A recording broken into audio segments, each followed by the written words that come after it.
Hey guys, it's Sade here. Welcome back to my channel, All Things Maternal. First and foremost, thank you guys for watching. Thank you guys for subscribing, and thank you for leaving such kind and positive comments. I really appreciate it. I was not expecting to come to YouTube and just find such a amazing community of people who have not only experienced the same thing, but are empathetic enough to also just want to use their story to help others heal too. So thank you guys that have shared your personal stories and stuff as well. It's very inspiring to me. And it also reminds me of how human I am. Sometimes we sort of feel alone in situations, and we forget that others have, tough life experiences too. So I appreciate you guys so much for sharing. I love you guys so much. And yeah, thank you for joining me again.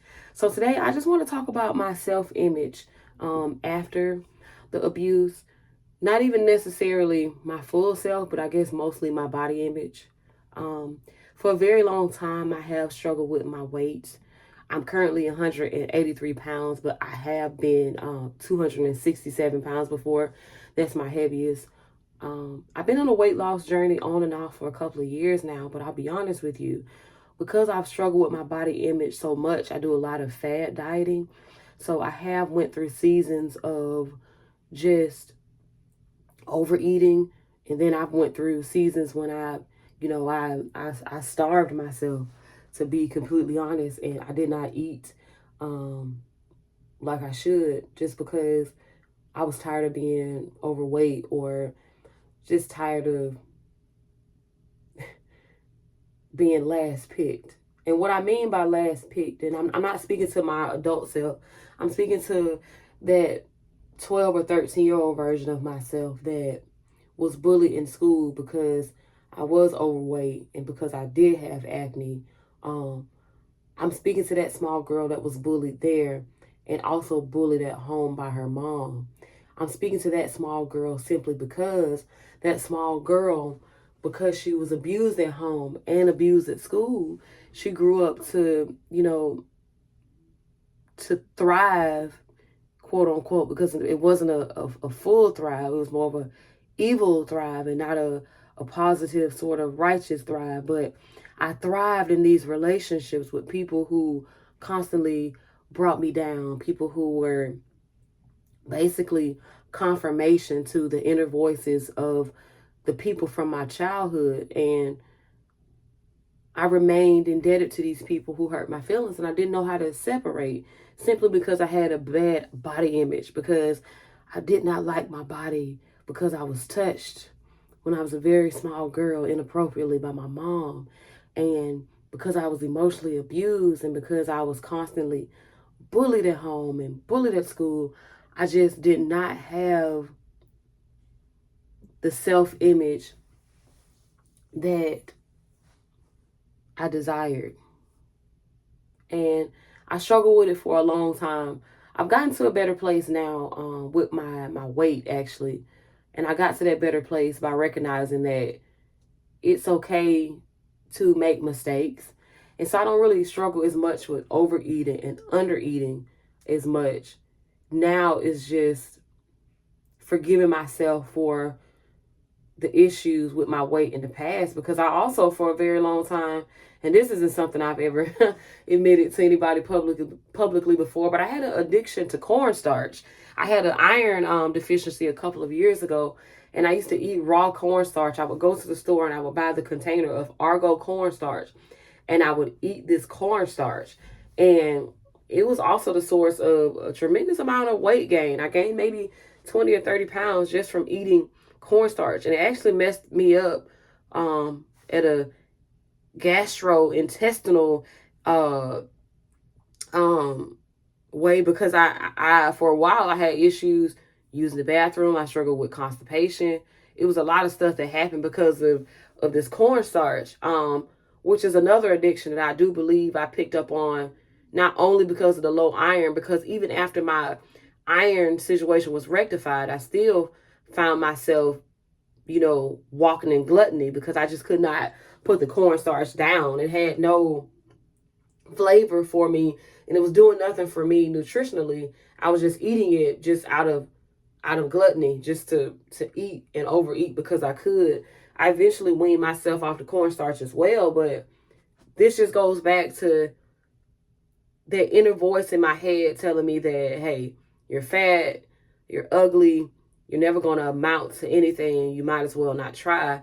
And then also, like I said, growing up and surrounding myself with people that basically confirm that. Now, it's no fault to those people.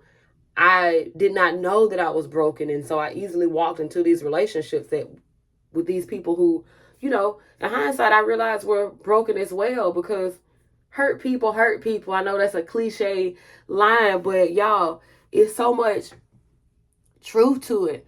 Because I can even recall situations in my life where I was hurt and I hurt people. Because ultimately, as a human being, we just want to be relieved of our pain. Like, that's even the whole point of me doing this YouTube channel. It's just to be relieved of my pain.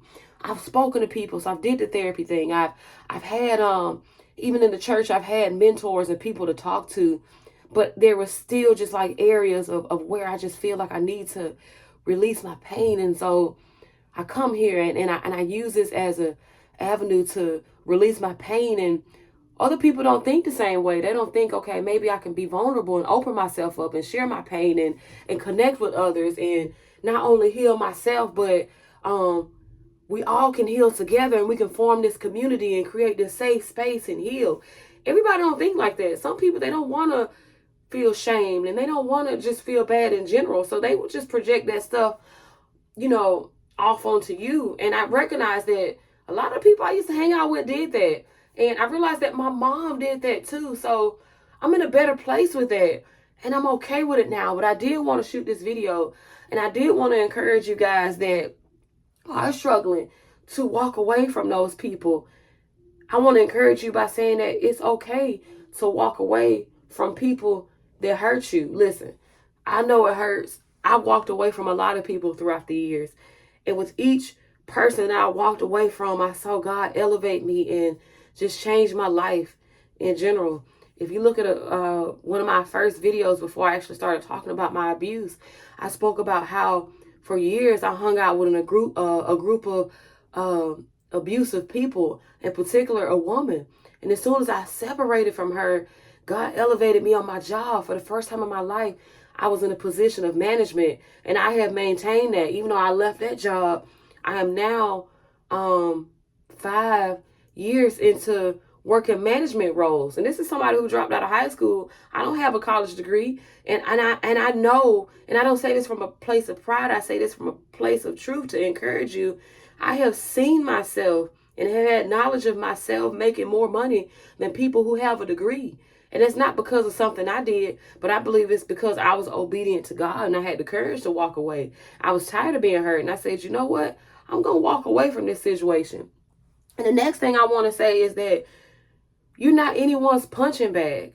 I wish I knew that sooner, and I would have stopped hanging around with people who thought it was okay to constantly pick on me and call me fat or passive aggressively call me ugly or compare me to their other friends and stuff like that in insidious ways, or just make me feel bad about myself in general by saying prideful things and stuff like that. If I had known sooner that I was not anybody's punching bag, I would have left. But I was used to being a punching bag, and I thought it was okay to be a punching bag. But I want to let you know that it's not okay to be a punching bag, and you deserve to be treated right. And last but not least, I just want to say it's not your responsibility to constantly try and save people. It's not your responsibility to do that. It's not your responsibility. You can help when you can, but it should never become a burden for you. Use your gifts to help people who actually can use your help. Use them for people who need you. There are people that need you, and there are people that use you. So it's my prayer that you learn how to discern the difference between the two. Thank you guys for watching. If you can relate to this video, please subscribe. Please leave a comment. Please share. I love y'all so much, and I wish you the best. God bless.